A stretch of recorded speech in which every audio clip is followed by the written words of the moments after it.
At long last, the day came when I could walk away, for good. No more waking up to the same cold stares. No more pretending that things were okay in a house where I was barely tolerated. I had spent years doing everything, working, cooking, cleaning, caregiving, yet they looked at me like I was a burden. But today, I was done. I understand. I won't be coming back. Thank you for everything, up until now, I said calmly, though inside, my heart was racing. I packed only what I needed. I didn't bother saying much else. My mother-in-law watched me with a strange kind of satisfaction on her face, like she had won. She had always wanted me gone, and now, she got what she wanted. But what she didn't know, what none of them knew, was the truth only I carried in my heart. Let me take you back. My name is Sarah, I'm 32 years old, and I work from home doing a remote job. I've been married to my husband, Alan, for 5 years. In the beginning, our marriage seemed fine, nothing special, but stable. Things changed in the 4th year when Alan's father got sick. Since Alan is an only child, it was expected that we would move in and take care of him. I wasn't excited about living with my in-laws, but I agreed out of a sense of duty. At first, I thought I would have to quit my job to help with caregiving, but thankfully, my company allowed me to continue working from home because I had been a good employee. That gave me a small sense of relief. What I didn't expect was how quickly things would spiral. The moment I moved in, my mother-in-law began treating me like a maid. She constantly shouted at me. "Sarah, are you done being lazy? The cleaning isn't going to do itself," she'd yell from across the house. I'd be in the middle of work, meetings, reports, everything. "I'm working, this is my job," I'd try to explain, pointing at my laptop. But she didn't care. To her, if I wasn't in an office wearing a suit, it wasn't real work. I did the cleaning, I did the cooking, I gave my father-in-law his medicine, helped him with bathing, and stayed up during the nights when he had trouble sleeping, and I worked long hours on top of that. My income slowly returned to what it had been before we moved, but we were still struggling financially. I couldn't figure out why the money never seemed enough. Eventually, I started tracking our expenses more closely. That's when I discovered the truth. Alan was spending money like it grew on trees. He took coworkers out to expensive lunches, went drinking with friends, and visited girls' bars. My mother-in-law was no better, signing up for classes with her friends, treating herself to spa days, and buying expensive items just for fun. All this, while I was the only one making enough to cover the household bills. One day, I sat them both down and tried to talk some sense into them. "Alan, Mom, we need to cut back on spending. If we keep going like this, we'll go broke," I said gently. Alan scoffed. "I can't look cheap in front of my colleagues. What would they think if I stopped paying for meals?" "It's not about being cheap," I replied. "And what about the girls' bars? That's not even work-related." He shrugged and laughed. "You're overreacting." My mother-in-law chimed in. "And what's wrong with my classes? Should I just rot away at home? I'm not going to stop living my life." Instead of understanding, they ganged up on me. I was the outsider, the ungrateful one, the lazy daughter-in-law, who did nothing but complain. But what hurt the most was that they refused to see all that I did. They didn't see the money I earned, the meals I cooked, the nights I stayed up caring for my father-in-law. They only saw what they wanted to see. Still, I stayed, for him. My father-in-law was the only one who appreciated me. He always thanked me, even when he was weak and in pain. "You're a good daughter-in-law, Sarah," he'd say, with a tired smile. "Thank you for being here." I held on to those words. No matter how badly Alan and his mother treated me, I stayed because of the kind man who saw me as family. When he finally passed away, I was devastated. I cried openly at his funeral. I couldn't hold it in. But my grief was twisted against me. "Why are you crying so much? He wasn't even your real father," someone said coldly. Even my mother-in-law accused me of pretending, of using his death to get sympathy. She told people I had done nothing, that she had cared for him all alone. The relatives believed her lies, whispering behind my back. That day, something inside me snapped. The only person who saw me had left this world, and now, I had no reason left to stay. So when the will was read and I was left a share of the inheritance, chaos broke out. My mother-in-law shouted that I had only cared for her husband to get money. She claimed I was manipulative and ungrateful. But what she didn't know was that my father-in-law had planned this. He knew what would happen to me once he was gone. So, he left me enough to start over, on my own terms. And I did. I left that house for good. I signed the divorce papers. I walked away from the insults, the ungratefulness, the emotional abuse. I rented my own apartment, a quiet place where I could work, sleep, and breathe without being judged. I finally felt free.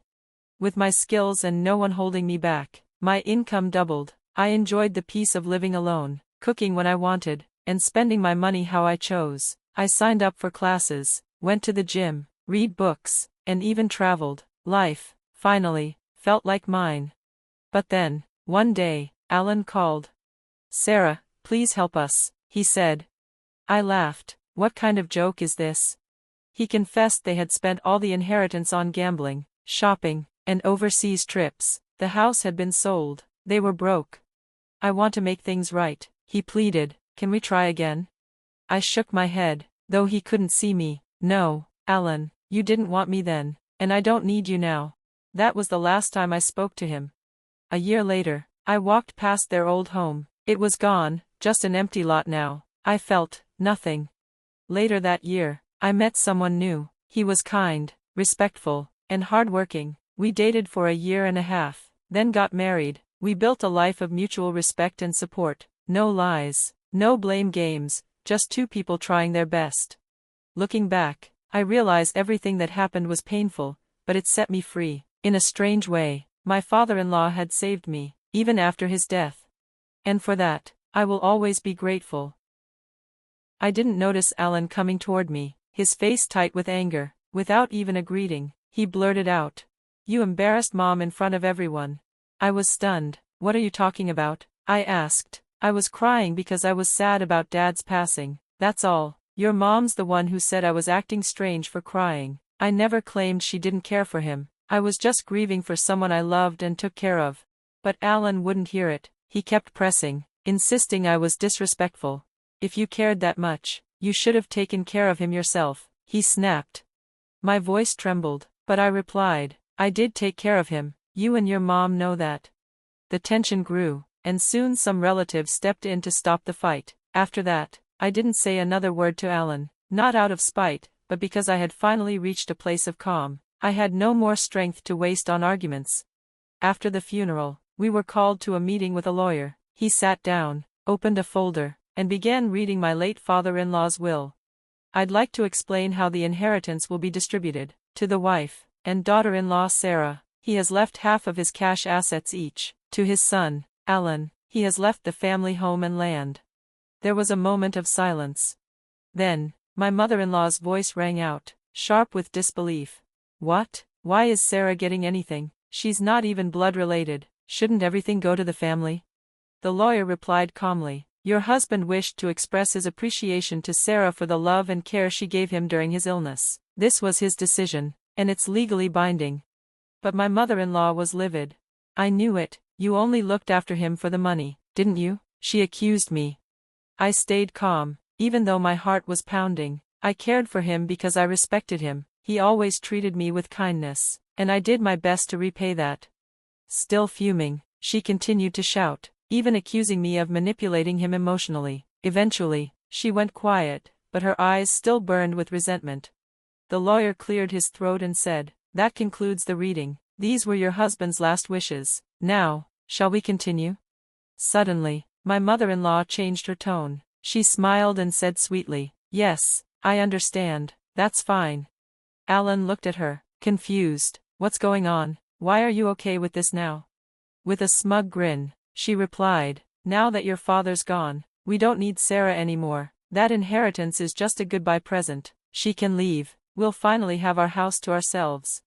What she didn't realize was that my father-in-law wanted me to be free. He had discussed the will with me in private before he passed. He knew what I had gone through and wanted to make sure I could leave that house with dignity. She misunderstood completely. She thought she had won. She thought she was kicking me out. But in reality, she was helping carry out his final plan, for me to reclaim my life. So, I played along. With a sad face, I said, Why would Dad do this to me? Maybe he didn't care for me after all." Then I turned to Alan. "You can't understand me anymore, can you? Maybe it's time we end this. Why don't we get a divorce?" Alan blinked, surprised, then shrugged. "Yeah. I guess that makes sense. I've got the house and land now. Mom got money. We'll be fine. There's no need for you to stay. I looked him straight in the eyes. Is that what you want? He nodded. Yeah, honestly, I'm tired of all this. I'll ask you one last thing. Can you leave? Without saying a word, I walked to the drawer, pulled out a piece of paper, and handed it to him. It was a divorce application I had filled out long ago, after our last big fight. He glanced at it, then signed it without hesitation. Finally, he muttered, "We don't need a useless woman around. You never helped. You were just freeloading off us." I smiled faintly. Is that how you saw me? Well, thank you for everything until now. I'll be going. As I packed up and stepped outside, my mother-in-law smiled like she had won a prize. She had no idea what was waiting for them in the future. Once I left the house, I went straight to City Hall to file the divorce. That same day, I moved into a sunny apartment I had secretly rented in advance. As I walked into the empty space, I took a deep breath and whispered, "Finally. I'm free. I can finally breathe. No more judgment, no more toxic words, no more pretending." I felt so light I could almost float. From that day on, my life began to bloom. I continued working remotely, just like I had while living with the in-laws, but now, without anyone interrupting or mocking me, I was able to grow even more. My income increased, I could manage my time, enjoy hobbies, and build a life on my own terms. It was peaceful, calm, fulfilling. But then, out of the blue, my phone rang, the name on the screen, Alan. I hesitated but picked up. "It's been a while," I said. "Why are you calling me now? Didn't you tell me to disappear from your life?" His voice was nervous. "Sarah, please, we're in trouble. Can you help us?" I couldn't help but laugh. "Oh really? Trouble? What happened? Ran out of my income." "What? What do you mean?" he asked, genuinely confused. "You still don't get it?" I said. "Back then, I was earning about $4,800 a month, and I was using that money to keep everything running, food, bills, even your mom's hobbies. You thought it was just magically getting paid? While you were wasting your money at bars, I was holding the household together." "Really?" "Yes, and guess what? Now I'm earning more, without anyone dragging me down." He was quiet for a moment, then tried a different tone. "I made a mistake, Sarah. I let you go too easily. Can't we try again?"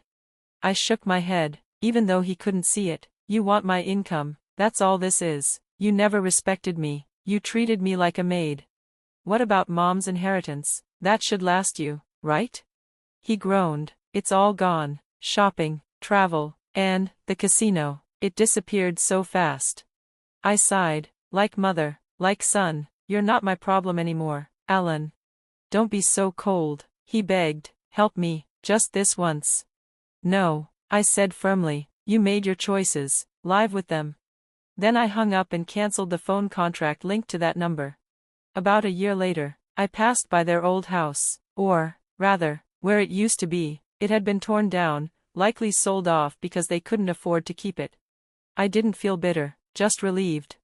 I went on to attend a wine class I'd always wanted to try. There, I met someone, gentle, respectful, a man who genuinely saw me, 2 years older. He worked at a major company but never boasted about it. After dating for a while, we got married. We support each other, respect each other, we talk about everything and laugh together often. Looking back, it feels like my father-in-law gave me a second chance at life, his final gift of gratitude and love. And now, I live each day with a thankful heart, free, happy, and finally at peace.